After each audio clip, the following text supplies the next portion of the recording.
Bung Rocky ini pertanda buruk bagi kabinet Pak Prabowo, maksud saya mau Pak Jokowi melulu.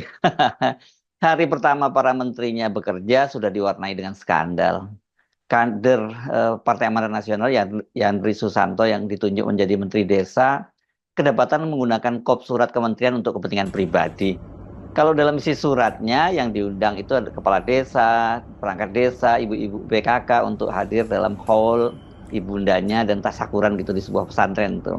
Dan ini oleh netizen dicurigai bahwa dalam rangka penggalangan karena istrinya itu maju menjadi salah satu kandidat pada pilkada bupati di Serang. Iya, pasti ini permulaan yang buruk. Seorang menteri memanfaatkan kop surat negara untuk mempromosikan istrinya.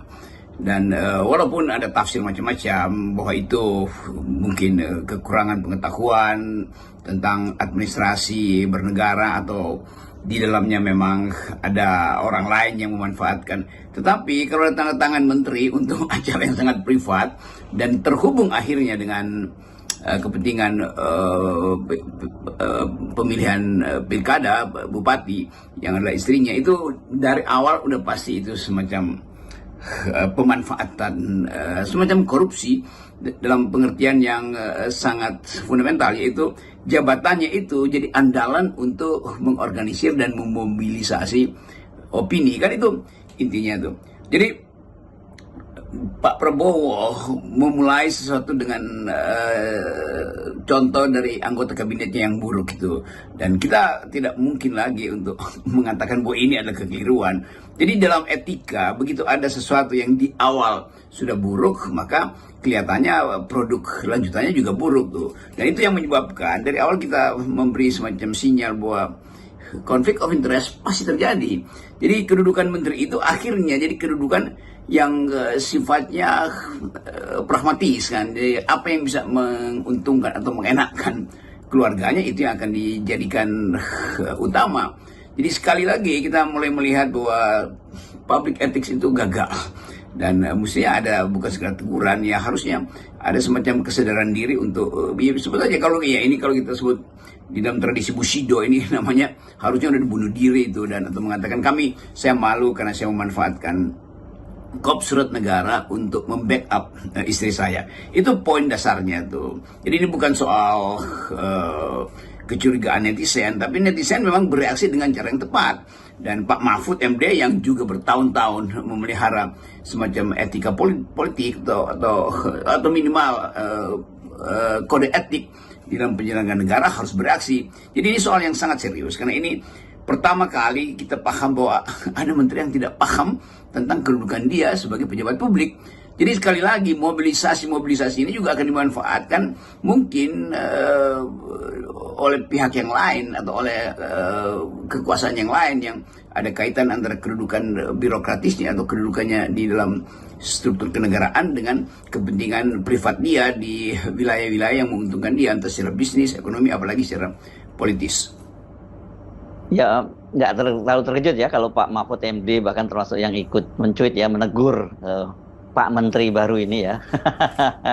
Memang saya pikir dengan fenomena netizen Indonesia yang sangat kritis itu, katakanlah kalau standar moralnya para pejabat kita memang sudah sangat buruk, ya harusnya mereka tetap hati-hati lah ya, karena semua tindakan, semua perilaku mereka itu akan diawasi dengan ketat oleh para netizen ini.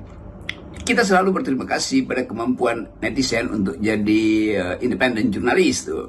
Kan ini semuanya, walaupun dianggap ini permainan lawan politik, tetapi juga harus ada semacam kesepakatan bahwa hukum dan etika itu harus diterapkan secara maksimal. Jadi kalau misalnya lolos tadi filter hukumnya, maka ada filter etikanya.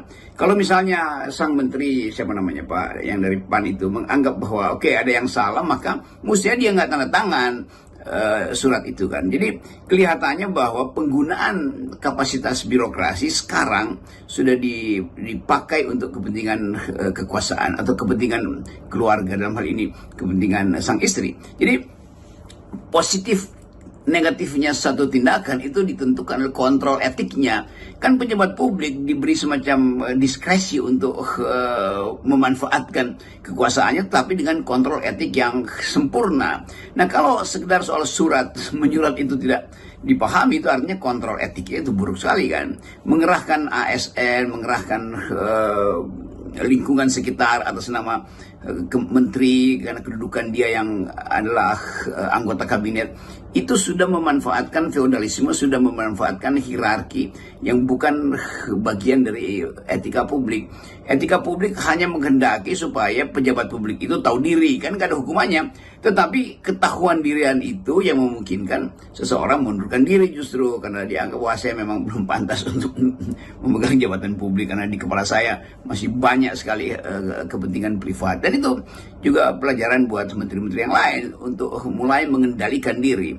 Kan Pak Prabowo sendiri yang mengancam bahkan bahwa jangan sekali-sekali memakai fasilitas negara untuk kepentingan pribadi. Jangan sekali-sekali memakai anggaran termasuk membeli kopsurat untuk mencetak undangan atas dasar perintah untuk mengumpulkan orang bukan karena kepentingan negara. Jadi orang bertanya apa kepentingan negara di dalam peristiwa pengumpulan massa di lokasi itu.